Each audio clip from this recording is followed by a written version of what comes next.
This is great. This is super fun for me. This is just another continuation on already a fantastic year for me, you guys. Started the year out by moving to the Alameda and Federal neighborhood. So I'm learning some stuff about me, primarily that I need to learn Spanish, and I'm slowly doing it. Most recently, I found out that the Spanish word for divorce is, no joke, divorcio, and that's hilarious, you guys. Divorcio sounds like the world's best/worst board game ever invented. Just Divorcio, the game that's fun for only one. Roll those dice. What's that a 4? Looks like it's my fault again, Karen. Got any more of those unsupervised child visitation cards in your hand? Nope, just a bottle of Jack Daniels, a personal pan pizza, and memories that aren't even real to me anymore. Divorcio! And coming soon from the makers of Divorcio, Custodia, the custody battle for kids. And that just plays like a game of mousetrap. Whoever finishes is like, you can have it. I don't want to play with it anymore. It's a fun thing I've learned. Another fun thing I've learned this year is on account of my dog, Kevin. My sweet baby boy, Kevin, and I know you guys are thinking, oh, you named your dog after a person. I did, for 2 reasons. One, it's super fun to be out in public and go, Kevin, who's a good boy? And watch at least 2 white dudes stop and go, well, I don't mean to brag. I'm all right. 2, I was dating this girl a while back, and she knew about the dog, and she texted me, how did you sleep last night? And my response was like, not good. Kevin couldn't stop tossing and turning in the sack last night. And then it was radio silence for 2.5 hours while she was trying to figure out if I just openly admitted to cheating on her with a dude via text. Super fun. But this is the thing I learned from him. This is where I am in my life right now. I can't go to sleep anymore, you guys. I cannot fall asleep unless I hear the sound of a dog licking itself for 30 minutes beforehand. That's just a weird point I'm at in my 30s, you guys. That's a strange thing. Like, that's not something, if you're like traveling, that's not something you can ask for at a hotel. Like, you can't just walk up to the counter and be like, hey, I'd like a room and a CD of a dog, preferably an Australian Shepherd, sounding like he's going to town on all-you-can-eat hot wing buffet. Do you guys have anything? They throw you out for that, you guys. They throw you out into the street. They're like, CDs, who listens to those? What? You don't have Spotify? It's not a thing that's on there, I guess. Hey, you guys ever been so bored at work you started playing How Many Paper Cuts Do I Have with the hand sanitizer? It's a fun game. It's fun. Let's see. Other fun stuff that I learned about myself this year. Over the last year, I started a relationship with a nice young woman. We've been together for about 1.5 years now, and it's been going pretty strong. I knew that I was going to fall in love with her and want to marry her 2 weeks in, though, which I feel like was kind of too early. But, like, listen, here's what happened. Okay, here's what happened. I was having a really bad day at work, and she brought me a Jamba Juice. Like, she drove from Littleton to Denver to bring me a Jamba Juice, which is the nicest thing anybody's ever done for me in a relationship, which is sad to say out loud. But she did this, and I was so excited, but like she didn't come into the office. So I walk out, and I get the Jamba Juice, and I come back in, and my bosses were like, where'd you get the Jamba Juice? And I said, oh, my girlfriend dropped it off. And they were like, yeah, okay, whatever. You paid an Uber driver to drop off a Jamba Juice. It's whatever, fine. Keep lying to us. And I made the mistake of telling her that. And so the next day, this old man wanders into my office and goes, for Joshua Skillman, destroyer of worlds and eater of souls, here's the Jamba Juice you ordered, and walked out. And I was like, wait, you forgot to take the ring back to her. I'm proposing right now. She embarrassed me in front of everybody I worked with 2 weeks into dating. Like, how could I not marry? Okay, you guys aren't into love. That's fine. Maybe you guys just celebrate love differently. That's fine, too. Our first date, actually, we went to go see a movie at the Alamo. I don't know if you guys have been there before. Super sweet place where you can order, like, beer and real food while you're watching your comic book movies on your first date because you know how to treat women. And so we're sitting there, and we ordered our food and we ordered our drinks, and the guy wanders off, and he comes back with her beer, and he puts some silverware on the table, and then he vanishes for like 15 minutes, completely forgot mine. And I finally like grab him partway through the movie, and I was like, hey, man, I ordered a beer a while ago. What happened? And he goes, oh, my gosh, this never happens. I'm so sorry. What did you order? And I said, a butcher knife. And his hand slowly crept across, and he grabs the silverware and goes, oh, I thought you just, like, wanted a butcher knife. Thanks, most literal waiter ever. This date's over. What's your life like?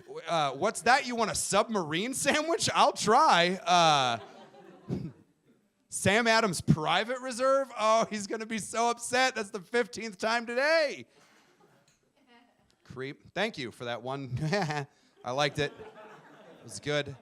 I feel good being here, you guys. I feel good. I feel really great. Really, really humble beginnings. I started from nothing, and 32 years later, I still have nothing. Doing great. I'm actually. This is a fun thing. This is a true story that actually happened to me, but it's like the weirdest way it could have happened. I got held up at gunpoint a few years ago, working at a GameStop. Now, before you freak out, I'm fine.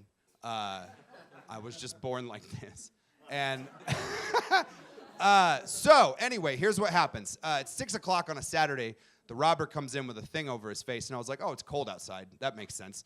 And then he pulls up the gun, and I panicked and turned into a 1950s robot and just walked back and forth across the counter, repeating the word absolutely while he was barking demands. Give me the money. Give me them beats. At which point, the salesman in me kicked in and went, "Hey, what color do you want? We have black, we have blue, we have red. Would you like to pre-order a video game? Because I will take down your information and definitely not give it to the police, Mr. Robber." But it was weird because he did say some really strange stuff while he was robbing me. Like, he's pointing the gun in my face and he goes, "I'm not gonna hurt you."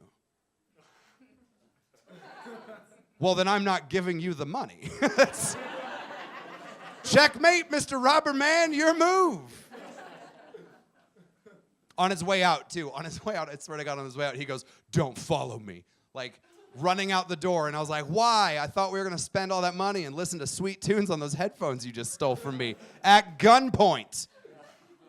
That was really weird. It was a really weird night, and what was even weirder is telling my friends about it and like the dumb questions they would ask me. They're like, "Oh, you got held up at gunpoint. What did you do? Oh my God, what did you do?" It's like, "What do you think I did?" Just like, "Oh God, no, please take me instead. Please don't steal money from this corporation that makes billions of dollars. Take my life. Actually, it's the holiday season. Can you shoot me so I can have a day off? That'd be great." Fantastic. Hey, ain't that the truth? I hear you, sister. All that retail fun that we have. What's a holiday? What is a holiday? I don't know what holidays are anymore. Nope, that was a dumb thing that I just came out of my mouth. It just fell out because I was responding to somebody else, and now we've gone off the rails. And have you guys been to Red Rocks recently? Have you guys gone to any concerts this summer at Red Rocks? Anybody? Yeah? Do you guys see that they're paving the parking lots? Isn't that kind of weird that they're putting concrete over some of them? It's kind of crummy, right? That's kind of crummy. I'm just setting fires all over the place tonight, you guys. There's going to be tons of letters coming in to Denver Open Media that's like, "Hey, this guy said some stuff." But my favorite was that I went and saw a concert recently, and there was a poor park ranger who had to wander around telling everybody, and this is the first time in like 16 years of going to shows at Red Rocks that I've ever had a man say, "You can't drink here," in the parking lot. And he was like hassling everybody. And I felt so bad for the dude because he was so nice and dorky and just a dweeb, and I loved him, and he was so great. But like, part of me really hoped that like Park Ranger Jim, or whatever his name was, got hassled so much throughout the night that he went, like, kicked open his supervisor's door and was just like, "This isn't why I signed up to be a park ranger," and slapped down his badge and then throws over a chair. Am I the only one who's entertained by this fantasy that I created in my head while I was drunk at a concert? Okay, that's fun. That being said, weird, I need to make better life decisions, you guys. I need to make better life decisions because I live across the street from an elementary school. And if that was a burp or a laugh, it was still, I loved it. Thank you. I'll take it. And every day the school bus drops the kids off and picks them up. And every Thursday is trash day. And every trash day, these little jerks like to throw stuff into my yard. Like, sometimes it's my trash. Sometimes it's other people's trash. Once I found a bike, didn't even bother to find out who it belonged to. I was like, I can get to work. Suck it, DUI. And this went on for like 6 months before I finally hit me that it's like, wait, I'm a mature, responsible adult. Like, I can handle these kids. I'm going to show them what's what. So I took the next trash day off of work. And then I woke up and forgot why I took that day off of work. So I started day drinking and playing video games because I just gave myself a surprise day off, everybody. And I'm about 12 beers deep when I hear the school bus pull up outside. And I was like, oh my God, the kids, and kicked open my door. Not stopping to think that ever in history, as a man who's been drinking all day, screaming, oh my God, the kids, and running anywhere ever ended well. But this is what I looked like in this moment. Gym shorts, no shoes, still haven't showered. My PlayStation headset is still attached to my head. I've got a controller in my right hand and a cold beer in the left. Hey-o! And I just screamed, you damn kids, stop knocking over my trash! I'm 32 years old and I'm screaming at children on my front porch when I'm drinking. What the hell happened to my life, you guys?